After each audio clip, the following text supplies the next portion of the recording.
আচ্ছা, আমাদের শরীরের ভেতরে যে কোটি কোটি কোষ আছে, ওদেরও যে একটা জীবন আছে, একটা নিজস্ব গল্প আছে, সেটা কি আমরা ভেবে দেখেছি? চলুন না, আজ আমরা কোষের সেই আশ্চর্য জীবনচক্রের গভীরে একটা ডুব দিই। দেখি কিভাবে এক একটা কোষ জন্মায়, বেড়ে ওঠে আর নতুন জীবন তৈরি করে। আমাদের বেড়ে ওঠা, আমাদের বেঁচে থাকা, এই পুরো গল্পটাই কিন্তু লেখা আছে আমাদের ছোট্ট ছোট্ট কোষগুলোর ভেতরে। আর জানেন, প্রতিটি কোষ না একটা অবিশ্বাস্য নিখুঁত নিয়ম মেনে চলে, ঠিক যেন একটা সুশৃঙ্খল যাত্রাপথে হাঁটছে। তাহলে এই যে এত বড় একটা ব্যাপার, এটাকে সহজে মনে রাখার উপায়টা কি? দেখুন, একটা কোষের জীবনের মূল পরিকল্পনাটা কিন্তু একদম সোজা, অনেকটা ৩ লাইনের ছড়ার মতো। প্রথমে সে বড় হয়, তারপর তার ভেতরের যে জীবনের নকশা মানে ডিএনএ, সেটা কপি করে, আর শেষে ঠিক মাঝখান থেকে দুটো নতুন কোষে ভাগ হয়ে যায়।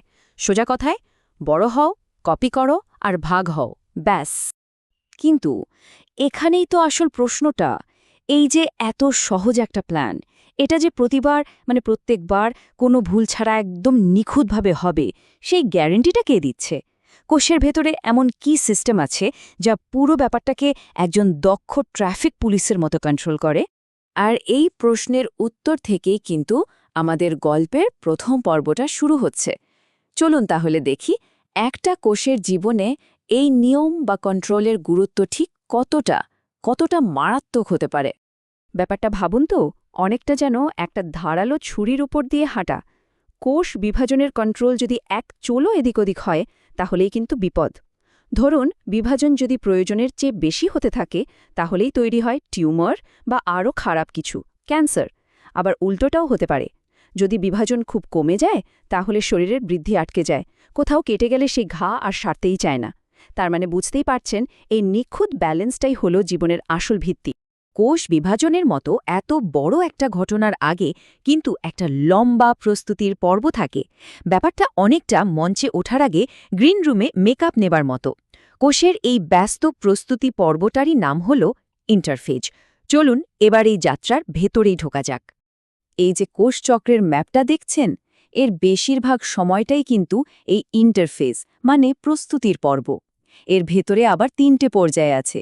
প্রথমে হল G1, এখানে কোষটা আয়েশ করে বড় হয়, শক্তি জমায়। এরপর S দশা, যেখানে সবথেকে ইম্পর্ট্যান্ট কাজটা হয়, ডিএনএ কপি করা। আর শেষে হল G2, এটাকে বলতে পারেন ফাইনাল ড্রেস রিহার্সাল। এখানে সবকিছু শেষবারের মতো চেক করে নেওয়া হয়। আর তারপরই আসে সেই আসল মুহূর্ত, M দশা, যখন কোষটা ভাগ হয়ে যায়।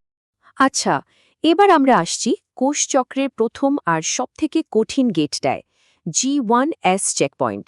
এটাকে না পয়েন্ট অফ নো রিটার্নও বলা হয়। কারণটা কি জানেন? কারণ এই গেটটা একবার পার হয়ে গেলে কোষ বিভাজনের জন্য একদম কমিটেড হয়ে পড়ে। তখন আর ফেরার কোনো রাস্তা নেই, তাকে বিভাজিত হতেই হবে। তাহলে এই গেটে এত কড়া চেকিং, কি দেখা হয় এখানে? এখানকার যে সিকিউরিটি গার্ড, তার চেকলিস্টটা কিন্তু বেশ লম্বা। সে দেখে কোষটা আকারে ঠিকঠাক বড় হয়েছে তো, ওর কাছে যথেষ্ট খাবার আর শক্তি আছে, শরীর থেকে কি বিভাজনের জন্য গ্রিন সিগন্যাল এসেছে, আর সবথেকে জরুরি যে প্রশ্নটা, ডিএনএতে কোনো ক্ষতি বা ড্যামেজ নেই তো। সব প্রশ্নের উত্তর যদি হ্যাঁ হয়, শুধু তখনই গেটটা খোলে। বেশ, প্রথম গেট তো পার হলো।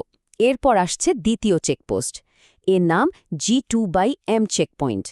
এই গেটের একটাই কাজ, এটা নিশ্চিত করা যে কোষটা ফাইনাল ডিভিশনের জন্য ১০০% রেডি কিনা।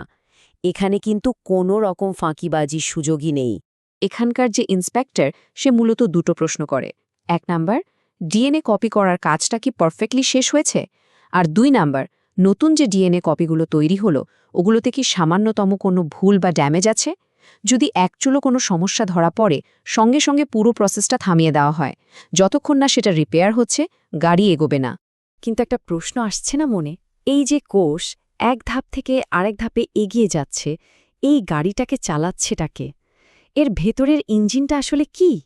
চলুন এবার সেই মলিকিউলার ইঞ্জিনের রহস্যটাই একটু জেনে নেওয়া যাক।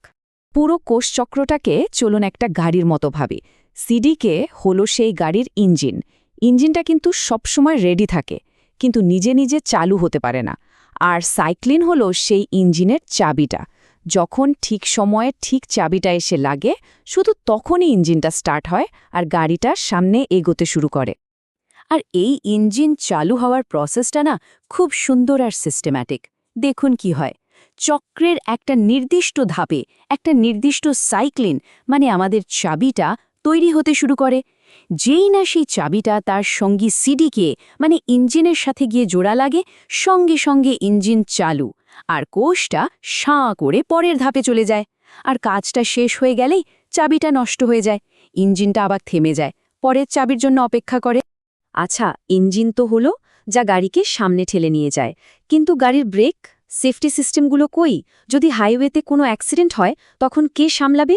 এখানেই এন্ট্রি হচ্ছে আমাদের গল্পের সুপার হিরোদের, জিনোমের গার্ডিয়ান বা সেফটি অফিসারদের। আর এদের মধ্যে সবচেয়ে ফেমাস সুপারহিরো হল P53 প্রোটিন। এর একটা দারুণ ডাকনামও আছে, গার্ডিয়ান অব দ্য জিনোম। এর কাজ হল সারাক্ষণ ডিএনএর ওপর কড়া নজর রাখা। যদি সামান্যতম কোনো ড্যামেজ দেখে সঙ্গে সঙ্গে রেড লাইট জ্বালিয়ে পুরো সাইকেলটা থামিয়ে দেয়। যদি ড্যামেজটা রিপেয়ার করা যায় তো খুব ভালো, কিন্তু তা না হলে P53 সেই কোষকে সেলফ ডিস্ট্রাকশনের নির্দেশ দেয়, মানে আত্মহত্যা করতে বলে। কেন? যাতে একটা ভাঙা কোষ থেকে আরও অনেকগুলো ভাঙা কোষ তৈরি হতে না পারে। আরেকজন খুব ইম্পর্ট্যান্ট গার্ডিয়ান হল RB প্রোটিন। একে বলতে পারেন G1 গেটের পাওয়ারফুল ব্রেক বা গেটকিপার। যতক্ষণ না ওপর থেকে গ্রোথ সিগন্যাল আসছে ও এস ফেজে যাওয়ার গেটটা একদম শক্ত করে আটকে রাখে। ওর পারমিশন ছাড়া ডিএনএ কপি করার পর্বে ঢুকা ইম্পসিবল।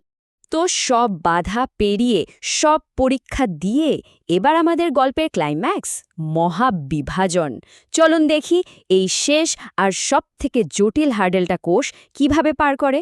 বিভাজনের ঠিক আগের মুহূর্তেও কিন্তু একটা লাস্ট চেকিং আছে, ফাইনাল গেট, স্পিন্ডল চেকপয়েন্ট। এর একটাই কাজ, ও শুধু এটা নিশ্চিত করে যে কোষের সব ক্রোমোজোম একদম ঠিকঠাকভাবে কোষের মাঝখানে এসে লাইন দিয়ে দাঁড়িয়েছে কিনা, ঠিক যেন একটা পরেডের জন্য তৈরি সৈন্যদল। এখানে দুটো জিনিস খুব স্ট্রিক্টলি দেখা হয়। ১ নম্বর, প্রত্যেকটা ক্রোমোজোম কি তার দড়ি মানে স্পিন্ডল ফাইবারের সাথে ঠিকঠাকভাবে অ্যাটাচড হয়েছে, আর ২ নম্বর, ক্রোমোজোমের ওপর দুই দিক থেকে কি সমান টান পড়ছে।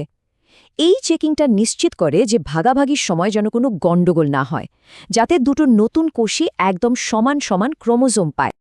এতক্ষণ তো আমরা একটা পারফেক্ট ঘড়ির কাঁটার মতো চলা সিস্টেমের কথা শুনলাম, কিন্তু কি হবে যদি এই নিখুঁত কন্ট্রোল সিস্টেমটাই কোনো কারণে ভেঙে পড়ে? ঠিক তখনই খুলে যায় ক্যান্সারের মতো একটা ভয়ঙ্কর রোগের অন্ধকার রাস্তা। চলুন আবার সেই গাড়ির উদাহরণটাই ফিরে যাই। প্রোটো অনকোজিনগুলো হলো গাড়ির গ্যাস প্যাডেল। নর্মাল অবস্থায় এরা কোষ বিভাজনকে ঠিকঠাক স্পিড দেয়, আর P53 বা আরবির মতো টিউমার সাপ্রেসর জিনগুলো হলো গাড়ির ব্রেক, যারা দরকার পড়লে বিভাজনকে থামিয়ে দেয়। ক্যান্সারে ঠিক কি হয় জানেন? গাড়ির গ্যাস প্যাডেলটা জ্যাম হয়ে যায় আর ব্রেকটা পুরোপুরি ফেল করে। সুতরাং এই পুরো আলোচনা থেকে যদি একটা মাত্র কথা আমাদের মনে রাখতে হয়, তবে সেটা হলো ক্যান্সার আসলে কোনো রহস্যময় রোগ বা বাইরের আক্রমণ নয়। এটা আমাদের কোষের ভেতরে থাকা এ অসাধারণ কন্ট্রোল সিস্টেমেরই একটা মর্মান্তিক ফেলিওর। তাহলে ভাবুন, যদি প্রত্যেকটা কোষের জীবন হয় কন্ট্রোলের একটা সুন্দর গোছানো গল্প, তাহলে সেই গল্পের কোনো একটা চ্যাপ্টার মানে বিভাজন যখন আর কোনোভাবেই শেষ হতে চায় না, চলতেই থাকে, তখন তাকে কি বলা যায়? এই প্রশ্নটাই বোধহয় আমাদের এই কন্ট্রোল সিস্টেমের অবিশ্বাস্য গুরুত্বটা বারবার মনে করিয়ে দেয়।